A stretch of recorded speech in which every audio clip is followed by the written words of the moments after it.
Assalamualaikum warahmatullahi wabarakatuh. Kembali lagi di channelnya Petani Pintar bersama Lahan Pintar. Seperti biasa kita terus membahas pertanian yang ada di lapangan. Terutama sekarang kita sudah berada di wilayah yang cukup ekstrim atau di Kerinci, itu bagian Gunung Tujuh, di mana daerah ini memiliki nitrogen yang cukup tinggi dan tingkat kelembaban yang cukup tinggi, maka sering terjadinya adanya layu fusarium maupun layu bakteri. Nah, untuk itu kita akan berdiskusi di sini bersama Pak Regi.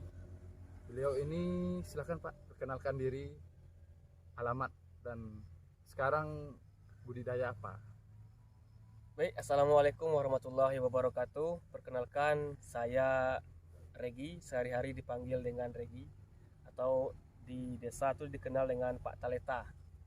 Jadi saya ini beralamat di desa, saya tinggal di desa Sengarumpun, Kecamatan Gunung Tujuh, dan sekarang saya membudidayakan tanaman kentang. Itu Pak. Ya, tanaman kentang. Di samping tanaman kentang nih Pak Regi, ada nggak tanaman lain yang sangat digeluti? Ya. Biasanya saya menggeluti cabai, ya, tanaman cabai. Tanaman cabai. Ya. Tapi melihat prospek kentang ini lumayan bagus, maka saya mencoba untuk membudidayakan tanaman kentang. Nah, untuk tanaman kentang ini sendiri, saya sudah membudidayakannya sekitar lebih kurang 2 periode tanam. 2 periode tanam ya. Ya. Dan ini mungkin hampir sama, penanaman kentang dengan cabai dalam segi pengolahan tanah mungkin hampir sama. Karena kenapa? Tentu kita membutuhkan kapur, tentu kita membutuhkan pupuk. Namun pupuk yang kita gunakan ke tanaman kentang maupun cabai itu mungkin beda. Cuma tetap kita lakukan pemupukan. Bisa jadi pengecoran, bisa jadi pemupukan yang secara kita berikan seperti di cabai ada susulan ya Pak Regi. Iya. Itu rolling 14 hari. Nah, begitu pula sebaliknya di kentang. Di kentang ini ada sistem pengecoran, situ jarak antara 10 hari. Ya, untuk tanaman kentang ini sendiri, saya ada sedikit kendala, yaitu pertama itu biasanya pada saat umur kentang pada umur 14 hari itu biasanya saya terkendala sering terjadinya busuk batang. Busuk batang itu sejenis dari Phytophthora yang ada di daun. Jadi ada busuk batang, ada busuk daun. Kalau busuk daun ini yang sering kita kenali yaitu Phytophthora atau blaster bahasa kerincinya. Nah, seperti apa kira-kira Pak Regi gambaran yang sering dialami penyakit atau yang sering dikeluhkan lah sama Pak Regi sendiri? Itu tadi pada umur awal-awal semprot itu saya sering mengeluhkan Phytophthora. Nah, kemudian pada penyemprotan ke-6 ke atas itu yang sering saya temui yaitu layu, misalnya layu fusarium. Ya, nah, itu memang saya agak terkendala di sana. Ya. Jadi kita berdiskusi pada saat sekarang ini mungkin sudah bisa mewakili dari pertanyaan kawan-kawan kita yang ada di YouTube-nya Lahan Pintar. Di sini kita memberikan solusi. Yang pertama yang masalah dari Pak Regi sendiri yaitu Phytophthora infestan. Ya. Bisa terjadi pada daun, bisa terjadi pada batang tanaman kentang. Nah, inilah yang menjadi momok yang menakutkan bagi petani pada fase vegetatif. Pada fase vegetatif sering terjadi apabila tidak ditanggulangi bisa habis dan bahkan bisa sangat 60% bisa merugikan petani itu sendiri. Ini solusinya yang bisa kita tawarkan. Yang pertama ialah kita gunakan pestisida yang sesuai dengan tupoksinya seperti preventif. Apa itu preventif? Preventif itu bersifat pencegah.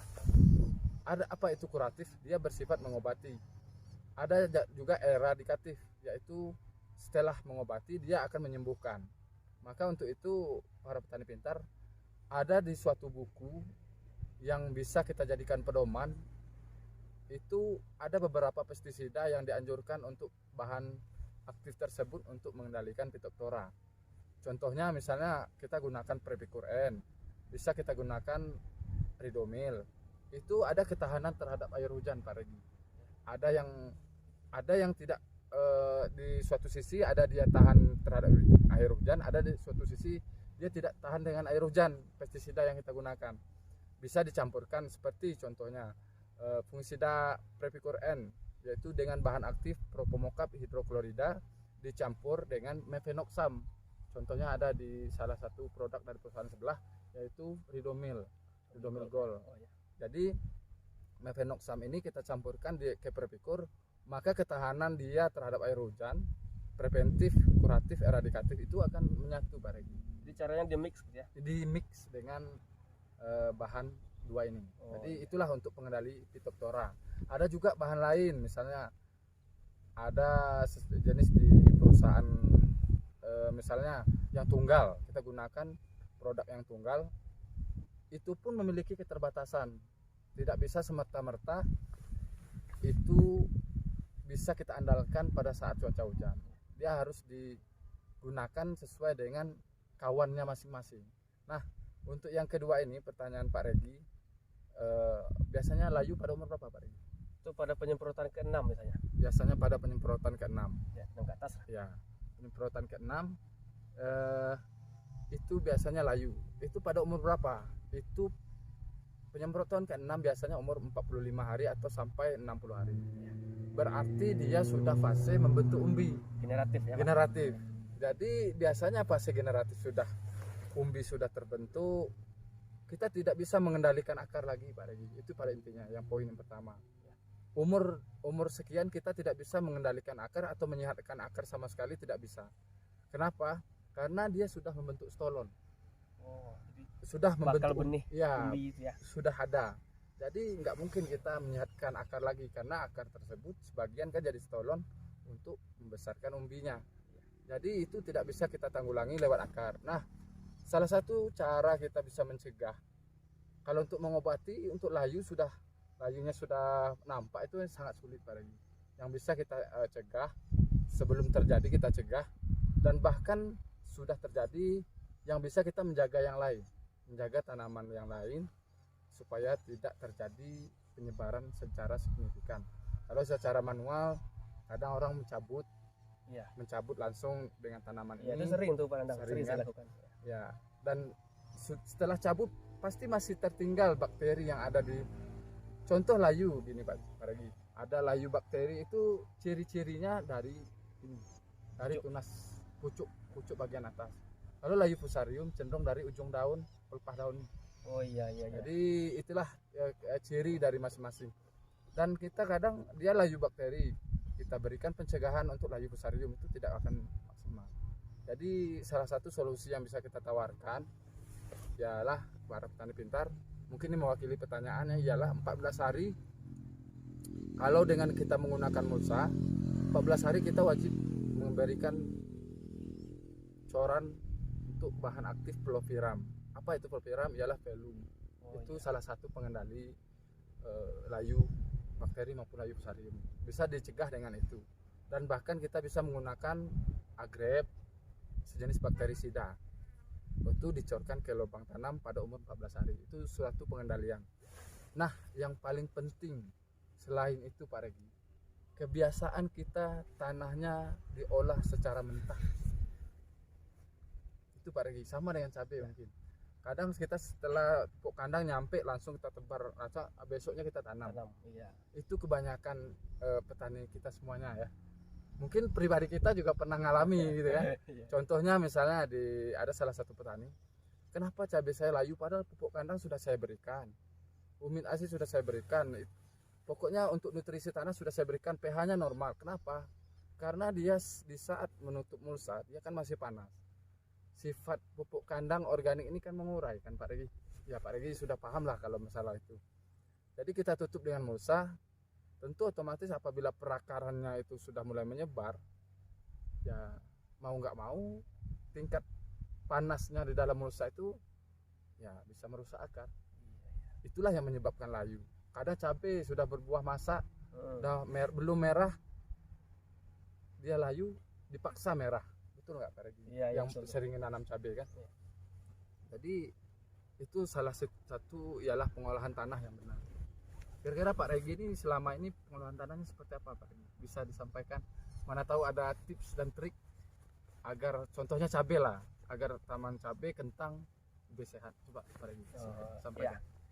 Baik, kalau pengalaman saya itu biasanya pertama-tama tanah tersebut saya singkal terlebih dahulu. Singkal dulu ya. Singkal.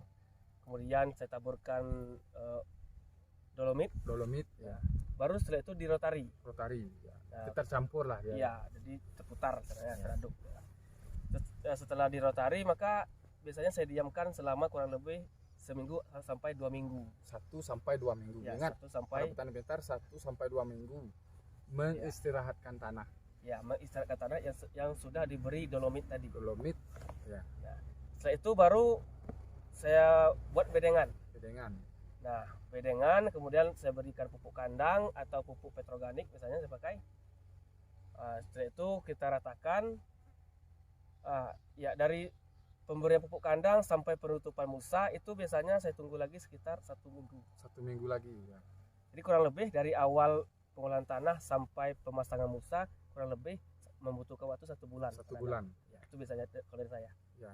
Maka para petani pintar jangan setelah tabur pupuk kandang, dolomit, selesai semuanya kita langsung tutup dan akhirnya terjadilah layu. Itu yang paling kita takuti. Ingat kata Pak Reki tadi, masa istirahat tanah setelah kita melakukan pengolahan awal bentuk bedengan sebelum tutup mulsa, setidaknya kita biarkan atau istirahatkan tanah 1 bulan. 1 bulan supaya apa? Ciri khas tanah yang kita istirahatkan 1 bulan tersebut ialah memiliki daun lebar, yaitu gulma yang berdaun lebar. Itulah yang berarti tanahnya sudah siap untuk ditanami. Apabila tanahnya masih mengeluarkan uap, kita tutup mulsa, kemudian pupuk kandang maupun lain sebagainya mengurai, maka siap-siaplah kerugian pada tanaman kentang, cabai dan lain sebagainya akan dialami oleh petani pintar. Mungkin ada pesan Pak Regi yang ingin disampaikan kepada para petani pintar? Baik, untuk para petani pintar khususnya, pesan dari saya yaitu jangan ragu untuk bertanya, jangan malu untuk bertanya, dan jangan pernah merasa puas dengan ilmu yang kita miliki. Karena ilmu yang kita miliki belum ada apa-apanya dibandingkan ilmu yang orang lain miliki. Ataupun kalau boleh saya istilahkan, di atas langit masih ada langit. Masih ada langit ya. Itu pandangan saya. Teruslah melek dengan media. Itu yang pertama. Apabila tidak melek dengan media, kita memiliki smartphone atau Android, kita tidak gunakan, ya maka kita akan ketinggalan informasi. Contohnya kita lahan pintar ini intinya berbagi dan kita mendapatkan inspirasi dari petani-petani pintar semuanya. Contohnya Pak Regi, mudah-mudahan dapat bermanfaat untuk kita semua. Salam petani pintar. Salam petani pintar.